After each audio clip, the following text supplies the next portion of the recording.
Happy Migraine Awareness Month, everybody. I hope you've been enjoying getting to meet some of our fantastic volunteers. We have a fantastic group of people that make everything happen. And so many of them are great examples of thriving with migraine. Talking to us today is Sharon. Hi, Sharon. How are you doing? I'm well, thank you. And yourself? Very well. Now, you are a volunteer on our workplace team, which is the team that works on things like our fact sheets and other information on how to manage migraine in the workplace. But let's find out about you. Tell us about you and your life. What do you do? I'm a teacher. I live in Dampier in Western Australia, which is 1,600 kilometres north of Perth. I've been in Dampier since 1994. I've spent all of my teaching career in the country. This is my 21st year of teaching kindy, which in WA is 4 and 5 year olds, and I absolutely love my job.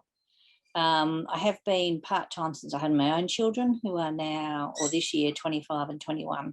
I have previously been a school development officer, and I am currently on the executive for the State School Teachers Union of WA. Cool. So what's it like being up there in Dampier? That's a fairly long way away from everywhere. It's freaking hot. To put it simply, it's hot. It's not good for someone whose migraines are set off by the heat, but I've learned to live with it. So I live in the air conditioning. I used to say 6 months of heaven and 6 months of hell, but it's not really. It's more like 8 months of hell and 4 months of heaven. Fair enough. All right. So how did you wind up in Dampier? Did you grow up there? No, I'm a Perth girl. Mm. My husband wanted to come up here for the fishing. Okay. That was in 1989. So we did 5 years in Karratha, and we've been in Dampier ever since. How did you find Migraine Australia? On Facebook. Just found it randomly searching one day? I'm pretty sure that was it. It was a while ago, but I'm pretty sure that's what it was. Yes. All right. So tell us a bit about your migraine. What do you get? What type? I have brainstem migraine, which was diagnosed about 20 odd years ago, or as then it was basal artery migraine, and chronic migraine and cluster headaches. I think a little bit of vestibular on the side, but just toss that in for fun. What's the main symptom that you get with the brainstem? Do you get the loss of consciousness like me? Yeah. Yeah, I just faint.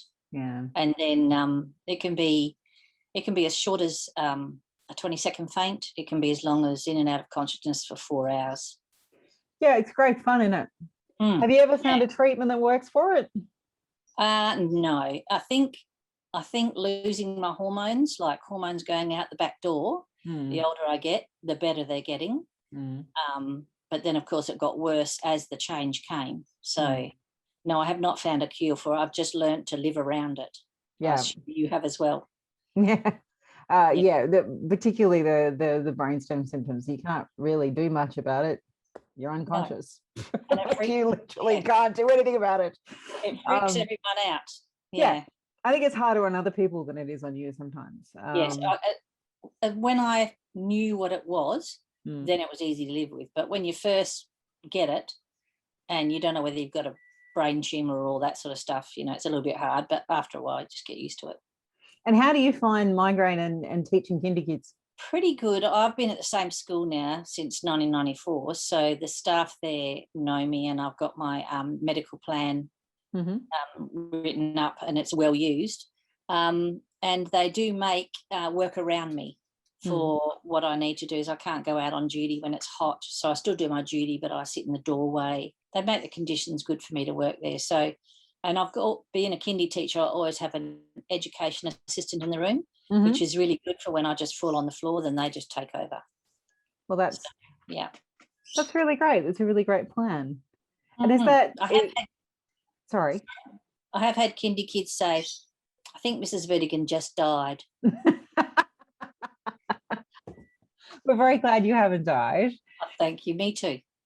Did kind of advocating for yourself and putting in place your own plan kind of lead to your union work? No, I think it would be the other way around. Yeah? Yeah, because I'm so used to looking out for the rights of myself and my fellow workers that it was easy to put things into place or suggest that they go into place when I was diagnosed. so that they, you know, I was not in a place where they could work me out of the system and not tell me that it's because I take too many sick leave days. But because I've worked part-time, I haven't had, it just happens to be not on a work day mostly. Okay.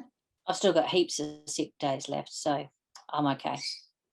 Yeah. Okay. So you've got it all kind of figured out, which is really good. What would be your tip for somebody for the best way they can thrive with migraine? I think you have to focus on what you can do rather than what you can't, or focus on the good points about you and your health rather than the negatives or the things that you suffer. And I think that's the best way to go. So, and I know a lot of people say that paracetamol and ibuprofen don't work on migraine, and I know paracetamol is not working on it, but ibuprofen can work, and I think it's a matter of depending on your pain level and your comorbidities as well.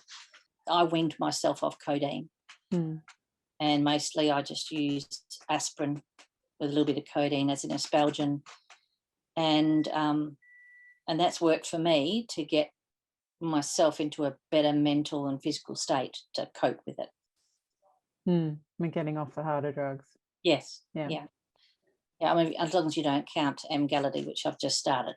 Oh, Emgality is not a painkiller. It's that's right. Yeah. It's a, you know, it's a migraine preventative drug. How are you finding Emgality?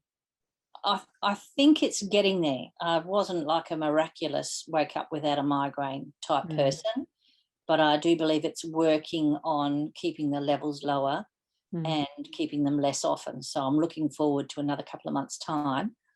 And I might be able to give up Botox as well. I'm not sure. That'd be great, because that's a very long trip from Dampier down to Perth for the Botox. That it is. Yes. All right. Sharon, thank you for making the time to talk to us, and thank you for being part of the Migraine Australia team. Thank you for including me. You're welcome.